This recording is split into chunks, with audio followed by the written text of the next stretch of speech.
Hello everyone. आज हम लोग डिस्कस करने वाले मटेरियल कॉस्टिंग का इलस्ट्रेशन नंबर 5।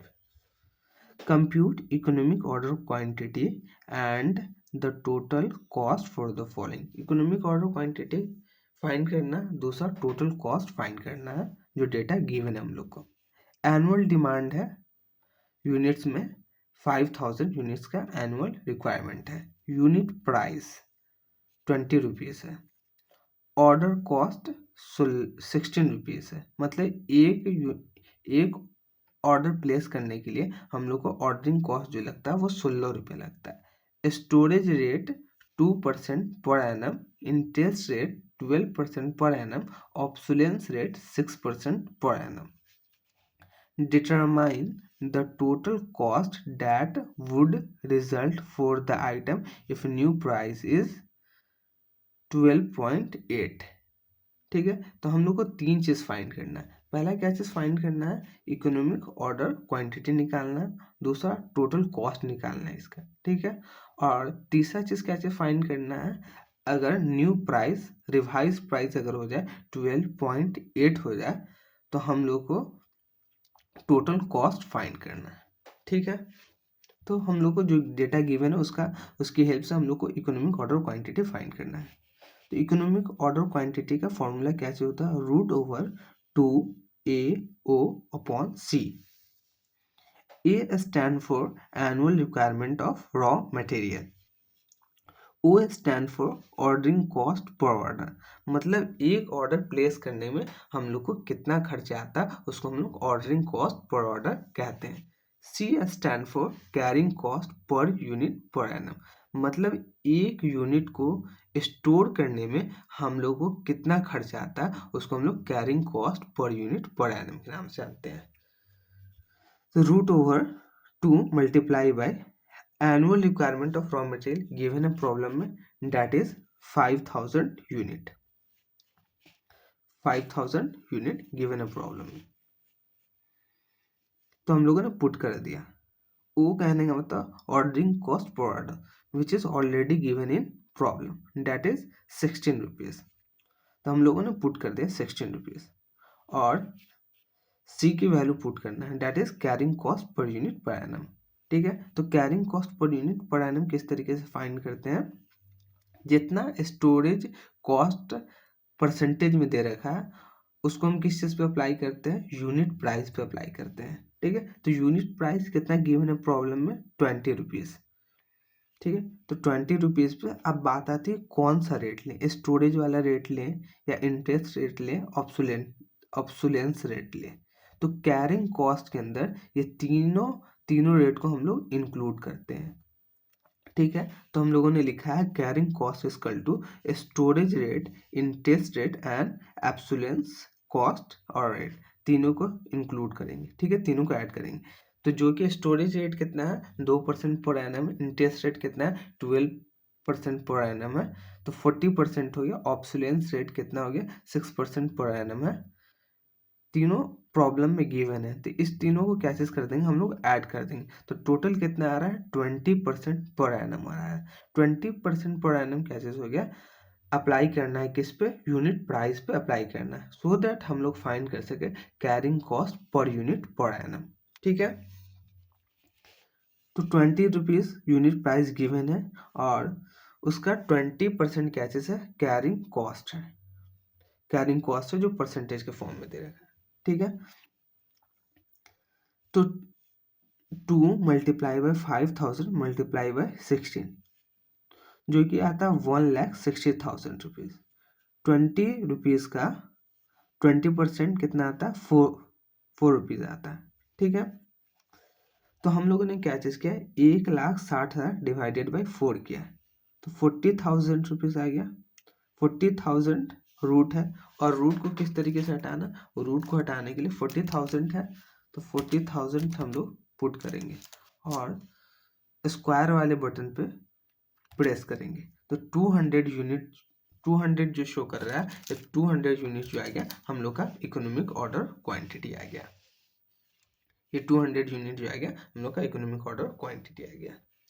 ठीक है, तो हम लोगों ने फर्स्ट क्वेश्चन का आंसर दे दिया, इकोनॉमिक ऑर्डर क्वांटिटी का आंसर दे दिया। दूसरा कैसे बोला, total cost for the following, मतलब हम लोग को टोटल कॉस्ट फाइंड करना है। ठीक है, तो computation of inventory management cost, inventory management cost बोले या टोटल कॉस्ट बोले, बात बराबर है। ठीक है, तो इन्वेंट्री मैनेजमेंट कॉस्ट में 3 कॉस्ट को हम लोग इंक्लूड करते हैं। पहला परचेज कॉस्ट, दूसरा ऑर्डरिंग कॉस्ट, तीसरा कैरिंग कॉस्ट। जो आप लोगों ने परचेज करने के टाइम पे किया सप्लायर को, वो क्या चीज़ हो गया, परचेज कॉस्ट। ऑर्डरिंग कॉस्ट कहने का मतलब क्या चीज़ हो गया, आप लोगों ने जो ऑर्डर प्लेस किया जिसकी वजह से ट्रांसपोर्टेशन में जो खर्चा आ रहा है, that is ordering cost, because it is arise when we place order। जब जब हम लोग ऑर्डर प्लेस करेंगे तब तक ये कॉस्ट हम लोग को इनकर्ड करना पड़ेगा, ऑर्डरिंग कॉस्ट। तो ये भी क्या चीज़ होगा, रॉ मटेरियल के कॉस्ट में इसको हम लोग ऐड करेंगे। ठीक है, कैरिंग कॉस्ट, कैरिंग कॉस्ट कहने का मतलब क्या चीज़ हो गया, रॉ मटेरियल जो हम लोग सप्लायर से परचेज करेंगे तो उसको भी हम लोग को गोडाउन के अंदर स्टोर करना पड़ेगा, तो उसके लिए क्या चीज़ देना पड़ेगा, हम लोग को रेंट देना पड़ेगा। तो डैट इज हमारे लोग का स्टोरेज कॉस्ट हुआ। तो वो क्या चीज़ हो गया, कैरिंग कॉस्ट कहने का मतलब स्टोरेज कॉस्ट। रॉ मटेरियल को स्टोर करने की वजह से जो खर्चा आता है उसको हम लोग कैरिंग कॉस्ट के नाम से जानते हैं। ठीक है, परचेज कॉस्ट, परचेज कॉस्ट किस तरीके से फाइंड किए, एनुअल डिमांड कितने यूनिट की थी, 5000 यूनिट की थी जो गिवन है प्रॉब्लम के अंदर, और उसको परचेज करने के लिए कितना पे करना पड़ेगा, 20 रुपये पर यूनिट पे करना पड़ेगा, तो मल्टीप्लाई बाय 20 कर दिया। अब हम लोग को कैसे फाइंड करना है, ऑर्डरिंग कॉस्ट फाइंड करना है और कैरिंग कॉस्ट फाइंड करना है। अगर ये दोनों पता चल जाएगा तो टोटल कॉस्ट फाइंड कर लेंगे हम लोग। ठीक है, क्योंकि 3 एलिमेंट होता है कॉस्ट में, purchase cost, ordering cost, carrying cost. Purchase cost तो सिंपल डेटा गिवन है, एनुअल डिमांड गिवन है प्रॉब्लम के अंदर 5000 यूनिट, और उसका यूनिट प्राइस गिवन है 20 रुपीज़ पर यूनिट। तो परचेज कॉस्ट तो हम लोगों ने फाइंड कर लिया, डैट इज 1 लाख रुपीज़। अब हम लोग को फाइंड करना ordering cost and carrying cost. अब किस तरीके से हम लोग ordering cost carrying cost find करते हैं वो देखते हैं। ठीक है, तो ऑर्डरिंग कॉस्ट के लिए हम लोगों ने वर्किंग नंबर 3 बनाया। ठीक है, ऐसा ऑर्डरिंग कॉस्ट कितना आने वाला है हम लोग का, 400 यूनिट आने वाला है। ठीक है, तो किस तरीके से हम लोग ऑर्डरिंग कॉस्ट फाइंड करते हैं, numbers of order multiply by ordering cost per order. कितना हम लोग साल में ऑर्डर प्लेस करते हैं, जितना ऑर्डर प्लेस करेंगे उतनी बार हम लोग को ऑर्डरिंग कॉस्ट लगेगा। ठीक है, तो numbers of order multiply by ordering cost per order, वो किसके इक्वल हो जाएगा, टोटल ऑर्डरिंग कॉस्ट के। तो टोटल ऑर्डरिंग कॉस्ट किसके इक्वल होता है, जितना हम लोग साल में ऑर्डर प्लेस करेंगे और हर एक ऑर्डर प्लेस करने की वजह से जितना खर्चा लगेगा उसको हम लोग ऑर्डरिंग कॉस्ट पर ऑर्डर के नाम से जानते हैं। और दोनों को मल्टीप्लाई कर देंगे तो टोटल ऑर्डरिंग कॉस्ट फाइंड कर लेंगे हम लोग। अब नंबर्स ऑफ ऑर्डर किस तरीके से निकालते हैं, numbers of order to be place in a year या to be place in a period, जो भी पीरियड होगा। ठीक है, तो एनुअल रिक्वायरमेंट कितने की हम लोग को, 5000 यूनिट की एनुअल रिक्वायरमेंट। पूरे साल में हम लोग को रॉ मटेरियल की कितनी रिक्वायरमेंट पड़ेगी, 5000 यूनिट, जो ऑलरेडी गिवन है प्रॉब्लम के अंदर। ठीक है, order size that is economic order quantity. Economic order quantity already हम लोगों ने फाइंड कर लिया, दैट इज 200 यूनिट। मतलब एक ऑर्डर का साइज जो होगा, हम लोग जो एक बार में जो रॉ मटेरियल मंगवाएंगे वो 200 यूनिट का बंडल मंगवाएंगे। ठीक है, तो हम लोग को 5000 यूनिट की रिक्वायरमेंट है और एक बार में हम 200 यूनिट मंगवाते हैं, तो कितने नंबर्स ऑफ ऑर्डर हमको प्लेस करना पड़ेगा। तो 5000 डिवाइडेड बाय 200 करते हैं, तो हम लोग फाइंड करते हैं 25 टाइम्स हम लोग को ऑर्डर प्लेस करना पड़ेगा। मतलब कितने नंबर्स ऑफ ऑर्डर आ गया, 25 नंबर ऑफ ऑर्डर आ गया, मतलब 25 बार हम लोग को ऑर्डर प्लेस करना पड़ेगा। 25 नंबर्स ऑफ ऑर्डर फाइंड कर लिया हम लोगों ने। ठीक है, अब multiply by ordering cost per order. Ordering cost per order already given है प्रॉब्लम में, दैट इज 16 रुपीज़। उसको मल्टीप्लाई कर दे 16 रुपीज़ से, तो टोटल ऑर्डरिंग कॉस्ट कितना आ गया, 400 रुपीज़ टोटल ऑर्डरिंग कॉस्ट आ गया। ठीक है, तो हम लोगों ने ऑर्डरिंग कॉस्ट को यहाँ पे पुट कर दिया, और इकोनॉमिक ऑर्डर क्वांटिटी में ऑर्डरिंग कॉस्ट क्या चीज़ होता है, इक्वल होता है कैरिंग कॉस्ट के। ठीक है, ये क्या चीज़ होता है, एजम्पशंस है, एजम्पशंस नहीं है। इकोनॉमिक ऑर्डर क्वांटिटी के केस में ऑर्डरिंग कॉस्ट इक्वल होता है कैरिंग कॉस्ट के, क्योंकि इकोनॉमिक ऑर्डर क्वांटिटी का मतलब ही यही होता है कि हम कितना यूनिट ऑर्डर प्लेस करें सो दैट हम लोगों को क्या चीज़ हो, कम से कम कॉस्ट पे करना पड़े।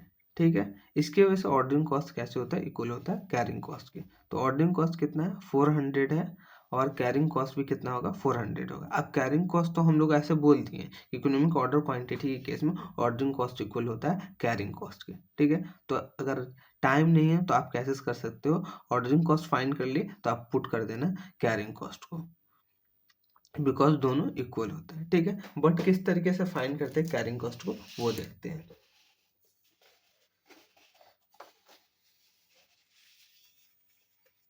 Working note number 4 carrying cost के लिए किस तरीके से फाइंड करते हैं, carrying cost is equal to average stock multiply by carrying cost per unit per annum. Carrying cost per unit per annum already हम लोगों ने फाइंड किया है जब इकोनॉमिक ऑर्डर क्वांटिटी फाइंड कर रहे थे। तो 20 रुपीज यूनिट प्राइस है, और total carrying cost per unit per annum जो है वो यूनिट प्राइस का 20% है। तो इसलिए हम लोगों ने क्या चीज किया, 20 का 20% carrying cost per unit per annum आ जाएगा। एवरेज स्टॉक किस तरीके से आता है, इकोनॉमिक ऑर्डर क्वांटिटी जो है divided by 2। Economic order quantity already हम लोगों ने फाइंड कर रखा है, दैट इज 200 यूनिट। ठीक है, डिवाइडेड बाई 2, और carrying cost per unit per annum आ गया 4 रुपीज।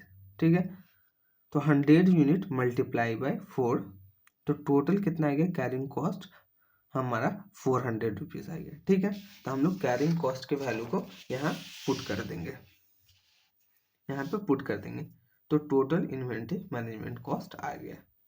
ठीक है, और सेकेंड क्या चीज पूछा था, डिटरमाइन करना है total cost that would result for the item if new price of 12.8 issues. अगर ये यूनिट प्राइस 20 रुपीज के बदले अगर 12.8 हो जाता है तो टोटल कॉस्ट क्या होगा, हम लोग को वो फाइंड करना है। ठीक है, तो वर्किंग नोट नंबर 5 कैसे बतलाता है, determine the total cost of new price is 12.8। Total cost find करना है अगर रिवाइज प्राइस 12.8 हो जाता है तो टोटल कॉस्ट किसके इक्वल होता है, purchase cost plus ordering cost plus carrying cost के।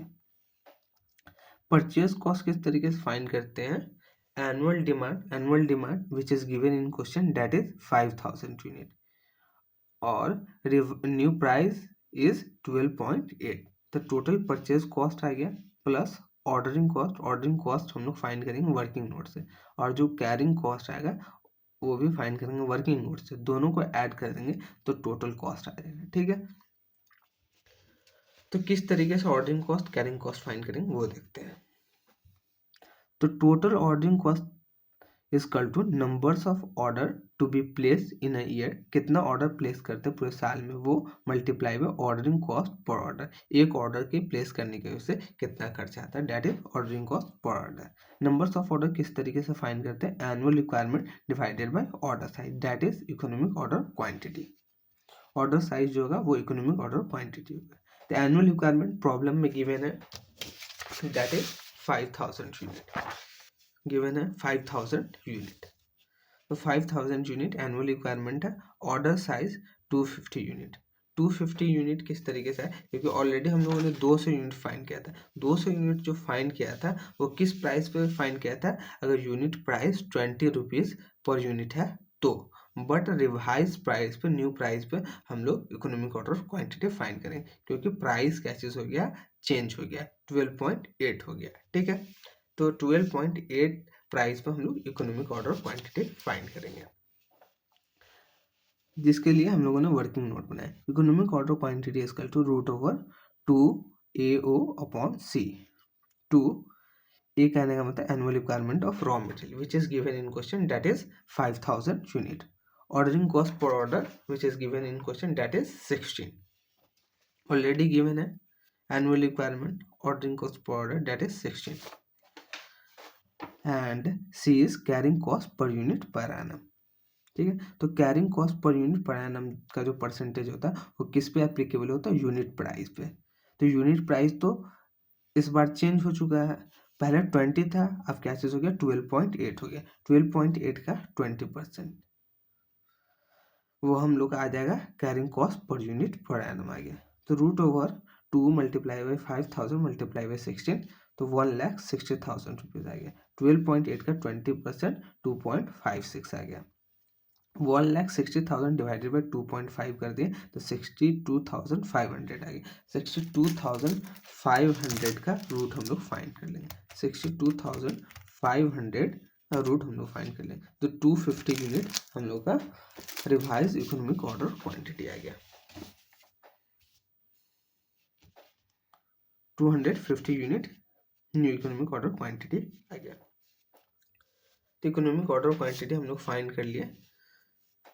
तो ऑलरेडी हम लोगों ने क्या चीज कर रखा था, नंबर्स ऑफ ऑर्डर साइज के लिए इकोनॉमिक ऑर्डर फाइंड किया वर्किंग नोट नंबर 3 से। ऑलरेडी एनुअल रिक्वायरमेंट प्रॉब्लम में गिवन था 250 यूनिट है ऑर्डर साइज। तो कितने नंबर्स ऑफ ऑर्डर प्लेस करेंगे, 20 नंबर ऑफ ऑर्डर प्लेस करेंगे, 20 यूनिट नहीं, 20 ऑर्डर प्लेस करेंगे।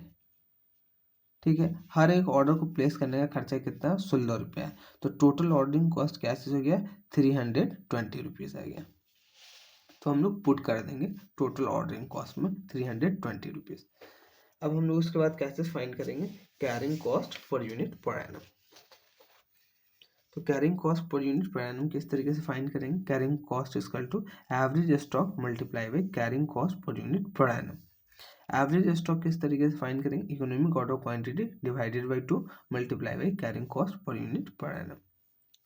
न्यू इकोनॉमिक ऑर्डर क्वांटिटी कितना है, 250 यूनिट है, जो हम लोगों ने अभी तुरंत फाइंड किया। 250 unit divided by 2 carrying cost per unit per annum 2.56, जो हम लोगों ने फाइंड किया है। कहाँ फाइंड किया है, 2.56 हम लोगों ने 2.56 यहाँ फाइंड किया है। 12.8 का 20%, 2.56 carrying cost per unit per annum आ गया। तो 125 यूनिट मल्टीप्लाई 2.56, तो टोटल कैरिंग कॉस्ट आ गया 320 रुपीज। तो 320 रुपीज हम लोगों ने कैरिंग कॉस्ट का पुट कर दिया। तो टोटल कॉस्ट कितना आ गया, 64,640 आ गया हम लोग का total carrying cost, sorry total cost आ गया। अगर न्यू प्राइस 12.8 होता है